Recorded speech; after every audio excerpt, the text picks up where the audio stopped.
Ja, tabel sem ful zlomil. Vem, da eno sezono, takrat sem jih največ zlomil. Glih toliko sem skočil, da sem se lahko obroča malo parjel in včasih so bili neprepogljivi obroča. Ko se ti obroča malo parjel, smo ga mulci dol vlekali, da kdo se lahko obesi. In ko si dol potegnil obroč, že takrat si naredila največje tenzije na tablo. In enkrat sem jih 8 tabel razbil v enem šolskem letu. Tudi tukaj tabla me je porezala, posod ko dele praske, recimo, ki je tabla dol padla. Kle mi še celo tako padla, da ko se obrijem, se mi kle vidi, kada imam strelo od Harry Potterja. Sem zdaj glavna faca pri otrokah mojih.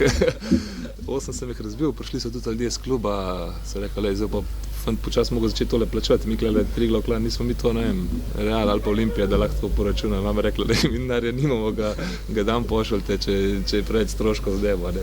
Tako da poje na srečo me niso dan poslali, ampak so tudi malo poje ti prepogljivi obroči prišli.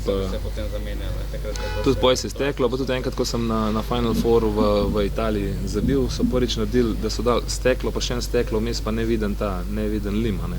In ko sem jaz na Final Fouru tam v Rimu zabil, ko sem videl, da si je bila tabla naredila, sem dol padal, sem rekel, spet mi je nekaj na glavo padal. In ko sem stekel, sem videl, da je ostala gor in to je bil Final Four, vse je Euroliga, kle nismo imeli v Kranj take tehnologije, kle si jo razbil, ti je padla po tebi, pa še purah treh so bili. Tako da če po Kranj vidiš le kakšne porezane bivše košarkaše, so to moji frendi, ki so skupaj igrali, ki so zraven stali.